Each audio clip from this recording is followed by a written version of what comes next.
Super director மாரி செல்வம் தான்.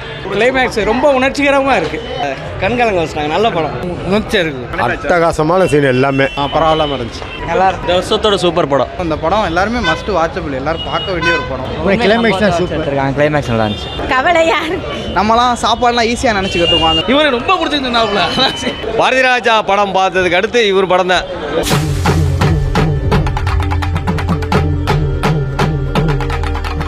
படம் வந்து எல்லாரும் பார்த்தீங்கன்னா ரொம்ப சந்தோஷமாக இருக்கும். அதாவது ஒரு உண்மையை வந்து நம்ம தெரிஞ்சுக்கலாம். இதெல்லாம் மாதிரி தொழிலெலாம் இனிமேல் வருங்காலத்தில் இல்லாத அளவுக்கு இருக்கிற மாதிரி ஒரு படம். அந்த காலத்தில் எவ்வளோ கஷ்டப்பட்டுருக்காங்கன்றதை வந்து ரொம்ப தெளிவாக அந்த படத்தில் சொல்லியிருக்காங்க. டைரக்டருக்கு வந்து ரொம்ப நன்றியை சொல்லியிருக்காங்க. படம் ரொம்ப அருமையாக இருக்குது. குடும்பத்தோடு பார்க்குறேன். மாரி செல்வம் தான் உண்மையிலேயே ரொம்ப, அதாவது ஒரு உணர்வுபூர்வமான சப்ஜெக்டு, பயங்கரம். சூப்பர். இதுக்கு இல்லை முடியலை. ரொம்ப அது உணர்வுகளை வந்து வாயால் வார்த்தைகள் கிடையாது, உணர்வுகள் தான். சூப்பர். கிளைமேக்ஸ் ரொம்ப உணர்ச்சிகரமாக இருக்குது. என்னால் தாங்க முடியாத ஒரு அது முன்னாடியே எழுந்து வரலாமான்னு இருந்திருக்கும். அந்த அளவுக்கு ஒரு எஃபெக்டான ஒரு சீனு நல்லா எடுத்திருக்காரு மாரி செல்வராஜ். வாழ்த்துக்கள். வாழை பார்த்தனால லைவ்லி எக்ஸ்பீரியன்ஸாக இருந்துச்சு. நல்ல ரியாலிட்டியை பண்ணியிருக்காங்க. நல்லா இருந்துச்சு. அருமையான படம். லாஸ்ட் கிளைமேக்ஸ் ரொம்ப எமோஷனலாக ரொம்ப கண்கலங்க வச்சுட்டாங்க. நல்ல படம். ஃபைனல் இது எல்லாமே ரொம்ப ஒரு மாதிரி அழுகிற அளவுக்கு ஆயிடுச்சு. நல்லா இருந்துச்சு, பார்க்கலாம். கிளைமேக்ஸ் எப்படி சார்? உணர்ச்சி இருக்குது. சூப்பருங்க, ஃபர்ஸ்ட் கிளாஸ் படம். அட்டகாசமான சீன் எல்லாமே மாரி செல்வராஜ் தான். படம் பரவாயில்ல, எல்லாமே நல்லா தான் இருந்துச்சு. இந்த வருஷத்தோட சூப்பர் படம். எல்லாமே நல்லா இருந்துச்சு படத்தில். பர்టిక్యులரா இது பிடிச்சிருக்கு. காமெடி போர்ஷன் இல்ல சென்டிமென்ட் ஏதாவது ஒரு இல்லை சென்டிமெண்ட் நல்லா இருந்துச்சு. சென்டிமென்ட் நல்லா இருந்துச்சு. ரஜினி கமல் அது நல்லா இருந்துச்சு. சூப்பராக இருந்துச்சு. எல்லாம் நல்லா இருக்கு. ஃபினிஷிங் டெஸ்ட் தான் சார். ஃபினிஷில் வந்து அந்த வாழ்க்கையில் பெரிய அது மட்டும் இல்லைன்னா அது ரொம்ப கதை நல்லா இருந்திருக்கு. நல்லா தான் இருக்குது, பார்க்க இன்ட்ரெஸ்ட் ஆகுது. ஆனால் படம் ஸ்லோவாக நல்லா போகுது. இவரை ரொம்ப பிடிச்சிருந்தாப்புல. கிளைமேக்ஸ் நல்லா இருந்துச்சு. கிளைமேக்ஸ் தான் சூப்பர்.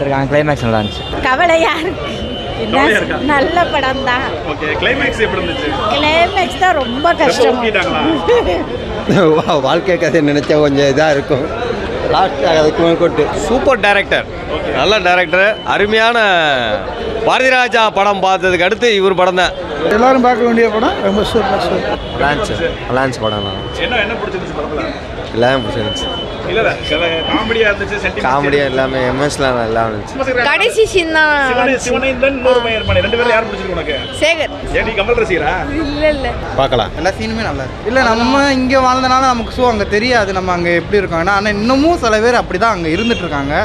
அது இப்போ எல்லாத்துக்குமே கொண்டு போய் சேர்க்கணும். இந்த படம் எல்லாருமே மஸ்ட் வாட்சபிள், எல்லாரும் பார்க்க வேண்டிய ஒரு படம். ஆமாம், காமெடியாக தான் இருந்துச்சு. நல்லா காமெடியாக இருந்துச்சு. எல்லாமே நல்லா இருக்கு. ப்ரோ, ஒரு பசி எப்படி இருக்குது, ஒரு நல்லா இருக்குது ப்ரோ. படம் வந்து பார்க்கலாம். நம்மலாம் சாப்பாடுலாம் ஈஸியாக நினச்சிக்கிட்டு இருக்கோம். அந்த படத்தில் வந்து ஒருத்தன் சாப்பிட்ணும் அப்படின்னா எவ்வளோ என்ன பண்ணுறாங்க அப்படிங்கிற மாதிரி படம் நல்லா இருந்துச்சு. எல்லா சீனுமே அப்படியே நம்ம எப்படின்னா ஸ்க்ரீன்லேயே உட்கார வைக்கிறாங்க. ரியாலிட்டியாக இருந்துச்சு. இந்த சின்ன பையனோட ஸ்டோரி நல்லா இருக்குது. நம்ம சின்ன வயசில் என்ன பார்த்து வளர்ந்தோமோ அதை அப்படியே படத்தில் காமிச்சிருக்காங்க. எல்லாமே. கிளைமேக்ஸ் வந்து இந்த மாதிரி இருக்குன்னு எதிர்பார்க்கல. ரொம்ப அழுக விட்டாங்க. இதை வந்து நம்ம நிறையா பேர் வந்து இந்த மாதிரி கஷ்டங்கள்லாம் இல்லாமல் வாழ்க்கையில் இருந்திருப்போம். ஸோ அவங்க கஷ்டப்பட்டவங்க வாழ்க்கை எப்படி இருக்குன்னு பார்க்கும்போது ரொம்ப ஃபீலிங்ஸாக இருந்துச்சு. படம் நல்லா இருந்துச்சு. எங்களை நம்ம நிறையா பேருக்கு அந்த கஷ்டங்களும் தெரிஞ்சிருக்காது நம்ம மேலுக்கு. ஸோ இப்போ பார்க்கும்போது இந்த மாதிரி கஷ்டப்பட்டவங்க இருக்காங்க பார்க்கும்போது நம்ம எந்த அளவுக்கு பீஸ்ஃபுல்லாக வாழ்ந்துருக்கும் போது நம்ம எந்த அளவுக்கு என்ஜாய் பண்ணிருக்கோம்னு நினைக்கும் போது ரொம்ப ஃபீலிங்ஸாக இருக்கும் அவங்க நினைக்கும் போது. இந்த பழைய இதெல்லாம் ஞாபகப்படுத்துற மாதிரி மெமரி ஃபுல்லாக இருந்துச்சு. ரொம்ப பிடிச்சிருந்துச்சு. எல்லாரும் பார்க்கலாம்.